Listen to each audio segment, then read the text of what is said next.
Hey, are you listening to UnabOnAir right now? If not, what are you waiting for? A new program has arrived on UnabRadio.com to live the English language. Are you listening to UnabOnAir right now? UnabOnAir will bring you news, interviews, and the best music for your Thursday afternoon. Join us at UnabRadio.com and enjoy the UnabOnAir experience. The news, interviews, and the best music for your Thursday afternoon. Hello.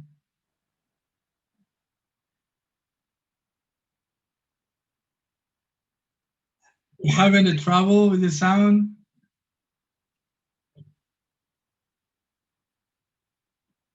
We are moving from one thing to another.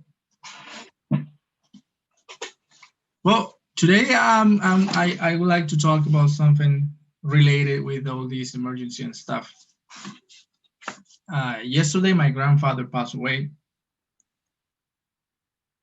Yeah, he's been sick for 2 years. It was a long thing, and something weird happened yesterday. Actually, he died 2 days ago, 8 p.m. But he got into the hospital and he got infected by COVID. But he didn't die because of COVID. He died because of his so extensive disease, right? So the question that I've been managing to talk about today is, how many people do you know with COVID?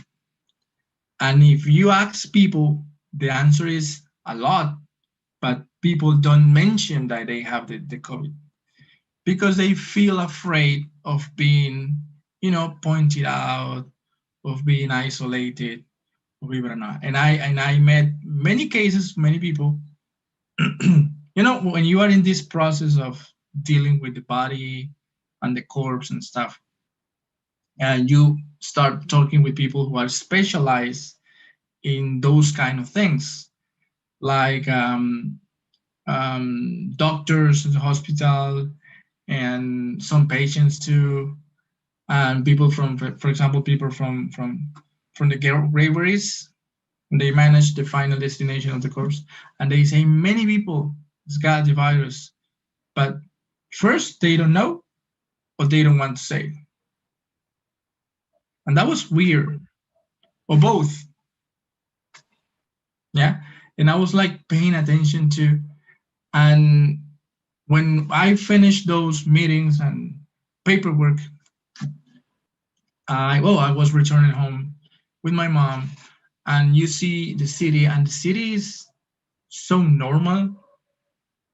You see people playing soccer, playing basketball, playing all kind of sports. You see people at discos, at bars. You see discos, restaurants, cafeterias, and you just start thinking what the hell is these people thinking about life, And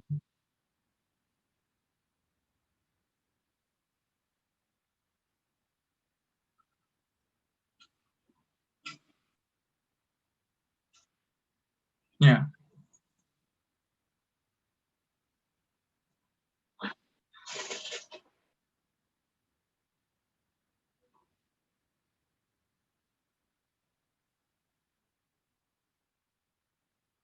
Jardín? Yeah.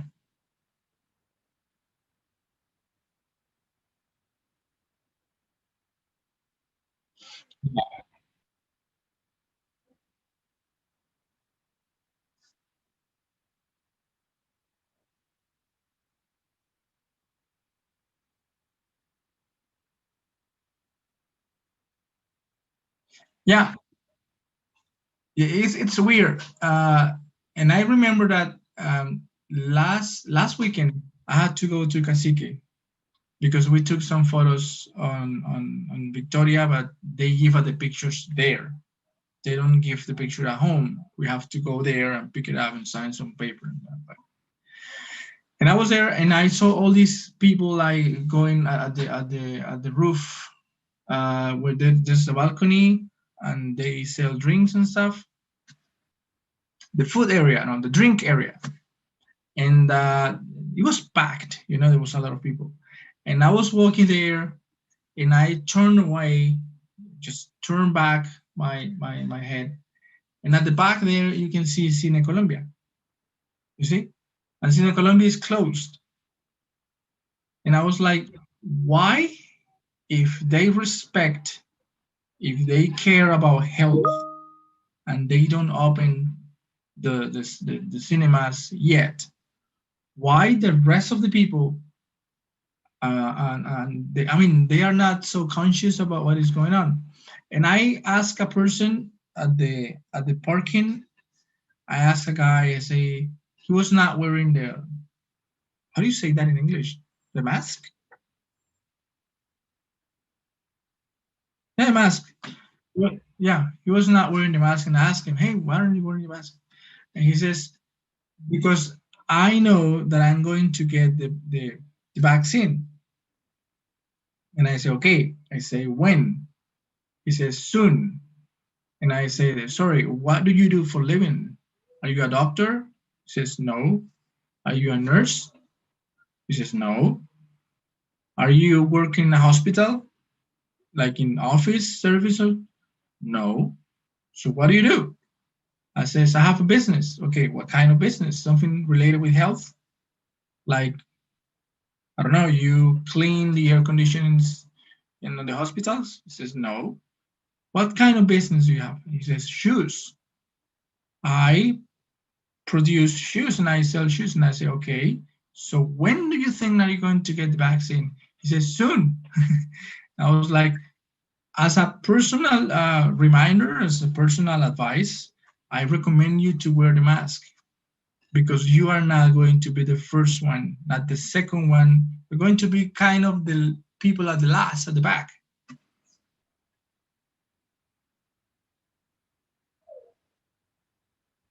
You still have to wear the mask.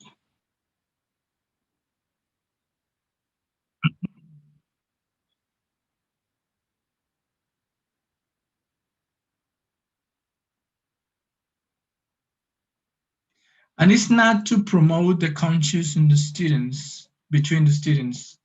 Um, I don't live that close to the hospital, to the Foscal. No, I live like 5 blocks away from that, 6 blocks away from that. But still, in front of my building, you can see students who are like studying at Bosque. So they go up and they take public service or on taxi, or they're on their motorcycles or whatever. And you see those students wearing the uniforms and wearing the mask, between a lot of people not wearing the mask. And I am like, I mean, it's a good, it's been a good work what the university has done so far about making people aware and conscious of what is going on, right? Because you can see the difference. You see the NABA students walking or taking the transportation wearing the mask, and you see a lot of people from that area, because it's a critical area, because you have hospitals and you have clinics and you see a lot of people not wearing the mask, and you start thinking like, what's the difference? And the difference is promotion and the campaign for keeping yourself healthy. And that is something good that the university has done so far.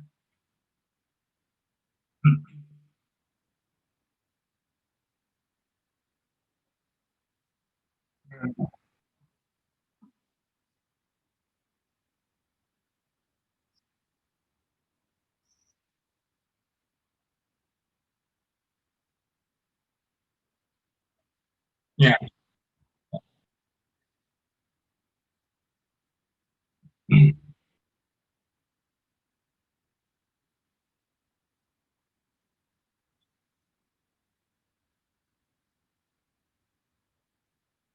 Yeah, and they keep the distance. When I was there last month on the ATM getting some money.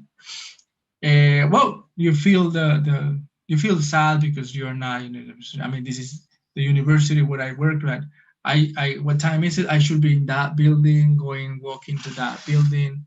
And you start feeling like reminiscence about that stuff, but you look around and you see the guards, and you see the cleaning ladies, and you see the few students who were there, and they were all wearing the mask and keeping the. Yeah,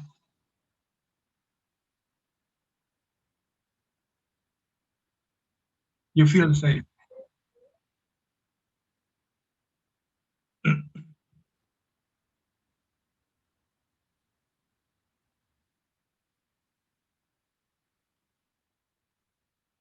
Yeah, it's been a very tough campaign. I mean, every single day keeping data and keeping messages and recommendations and stuff, using the different platforms inside the university to do that. And students have become aware of that. They, apart from the other people, they know that the virus is alive, and they know that the university is doing all they can do and more to make them feel safe, and make them safe, not only feel, but being safe. And remembering that campaign, and remember that UNAP passport was not a strategy, that was the first one here in Bucaramanga. I don't know if Colombia, but it was the first one.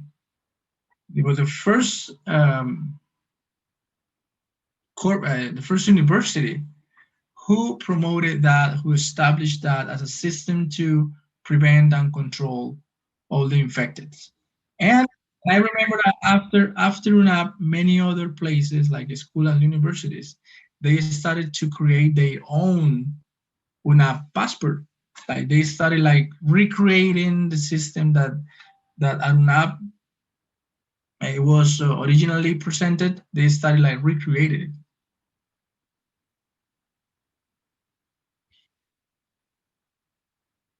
Mhm.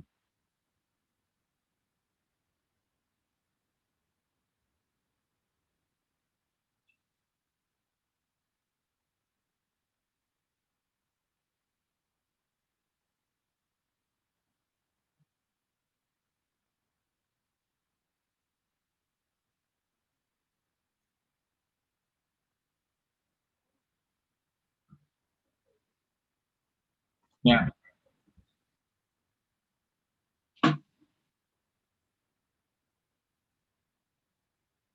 yeah.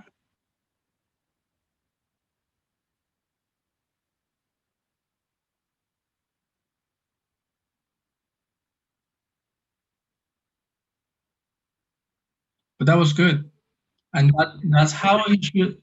That's how it should be treated. Because sometimes people say, "Ah, but it's just something that I feel." No, because of that symptom, there are many other things that come behind, right?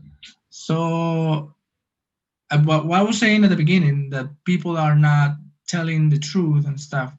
It doesn't matter in our community. At UNAP, people are very honest. I got this. I feel this, because they know and they feel the support that the university is giving. I know a student last semester, he got COVID. We were in class, and he says, "Teacher, I'm sorry, I have to leave. I got a medical appointment."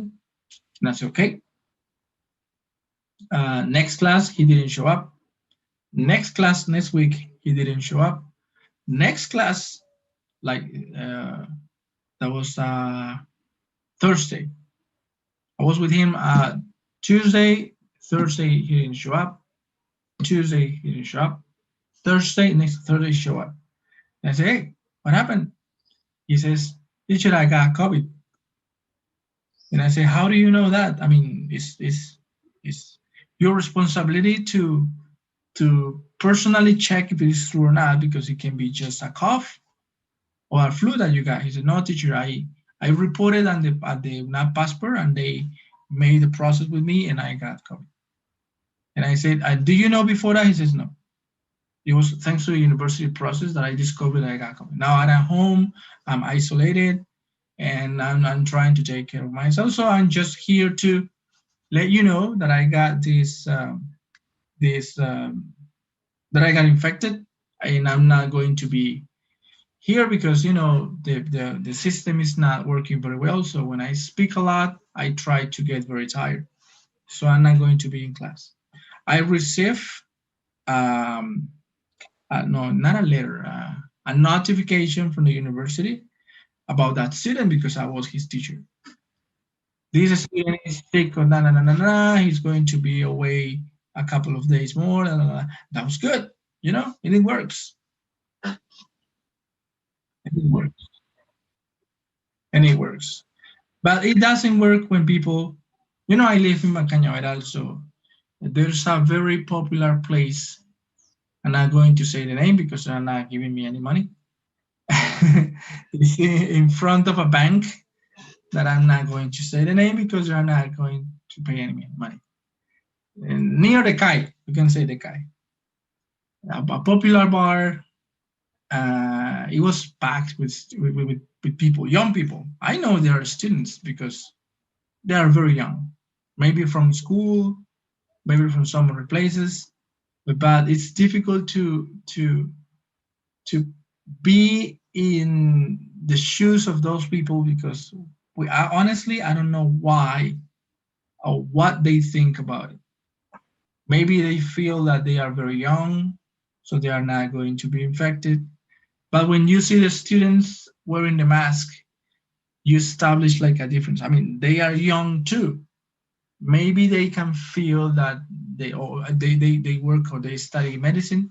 Maybe they know that they are not going to have um, so many difficulties as older people do, but still they wear the mask. Why the other people they can't? Why then they can't understand that? I don't know.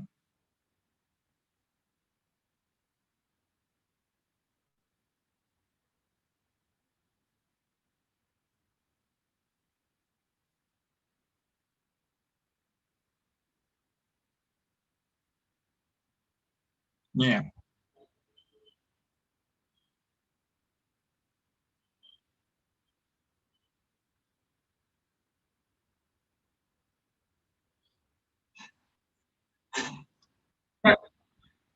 There,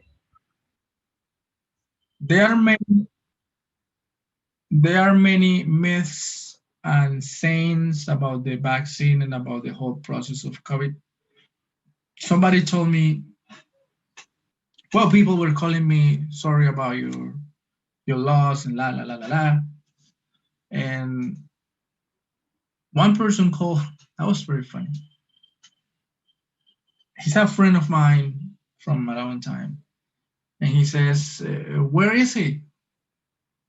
And I say, what do you mean? Where is he? He's dead. I don't know. Heaven, I hope. And he says, no, no, no. Where is he? Because, where is going to be the service? And I say, no, there's no service because he got this. And they say, what? How could you please? How can you please explain me how? He couldn't find the words. He was so upset. He was like changing the message. How can you please? But can so the final message was, how could I be um, um, positively and completely sure that he got the COVID? He says because there was an exam from the lungs and the PCR, and says yes. And he says no, hospitals are doing that to get some money from you, and that is a business that they are having and stuff. And you don't feel so well because you just lost somebody, and you are dealing with that process. But still, I was listening to that because he's a very good friend of mine. And at some point, he says something that I totally, you know, my mind was like flipping. He says that I should ask the hospital for 30 million pesos because when people die of COVID, the government pays you 30, 30, not 3, 30 million pesos. And I say, where did you listen to that? Where did you hear that? Who told you that? No, no, no. A friend of a friend of a friend. La la la la la la la. Yeah.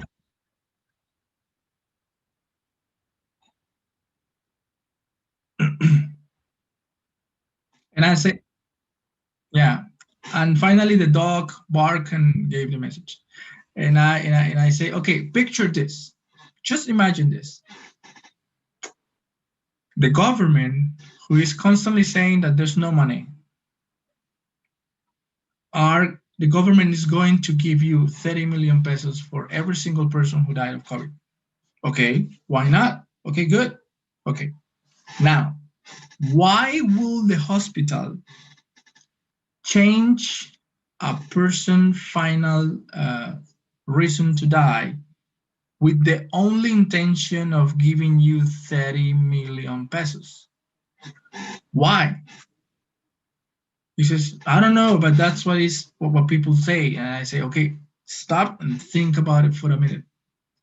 If people with families where unfortunately 3 or 5 people die of COVID, do you think that the hospital gave him 120 million pesos? And he stopped and he looked at me because he was in a vehicle and he says, doesn't sound logical. He says it is not logical.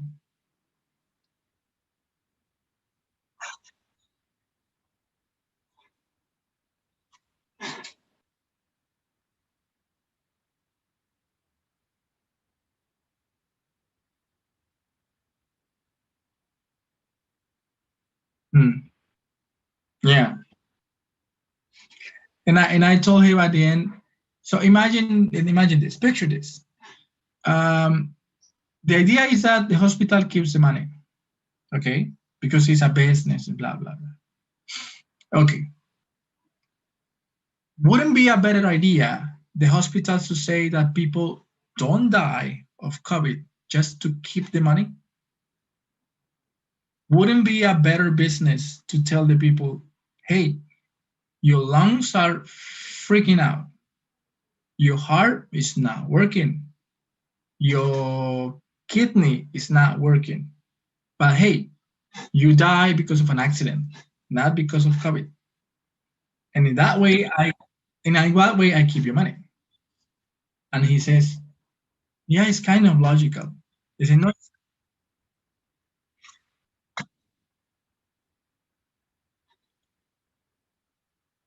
no, it was a very weird conversation. I told him, okay, I understand. I mean, maybe if you tell me that the hospital has to give me 2 million, 3 million, I would say, okay, why not? Because of some compensation, because of any strange help from the government, because of your past and blah blah blah blah blah. I will maybe understand. Okay, 3 million per person, they keep a lot of money. Okay, but 30 million pesos, I say, what a great business it will be.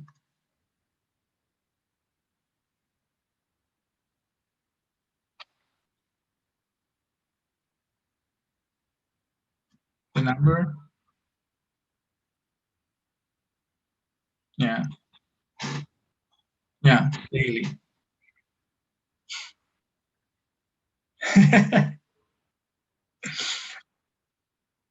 There's no calculation to support that answer. No. I told him,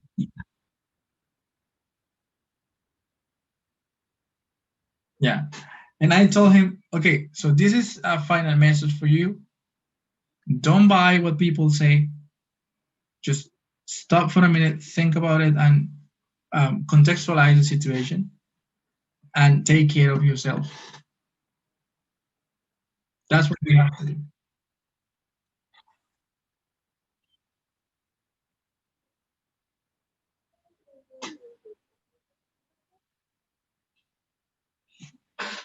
Yeah, I mean, you have to. I would like to. It will be better if all people have the same instruction and and process and tools and resources that the students and people and teachers and generally UNAP community has. Because we have a lot of information, we have a lot of things to do, help and resource, okay? So I would like that every single person in the city had the same things, because many people have no idea about what is going on. And it's still going on. If you get the vaccine, it's still going on. Because I told him that a vaccine is not a cure. Well, I'm not a doctor, but from the earliest stages of my life, I've been told that a vaccine is not a cure, right? Yeah.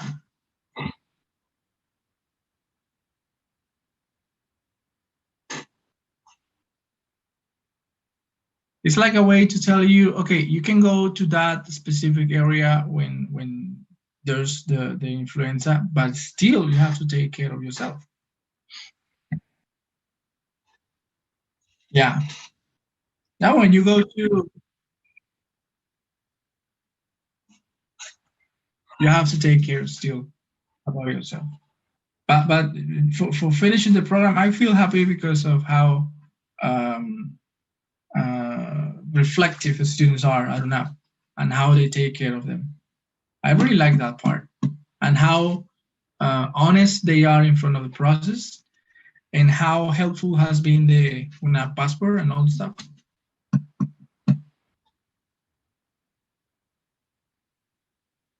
Yeah, I think they are doing very, very well. And because of that, I think we are going back. I think we are going back very soon. Yeah, crossing my fingers. Okay. So Maria, thank you very much. See you next week. Bye-bye.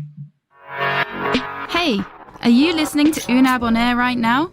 If not, what are you waiting for? A new program has arrived on UnabRadio.com to live the English language. Are you listening to UNAB on air right now? UNAB on Air will bring you news, interviews, and the best music for your Thursday afternoon. Join us at UnabRadio.com and enjoy the UNAB on Air experience. News, interviews, and the best music for your Thursday afternoon.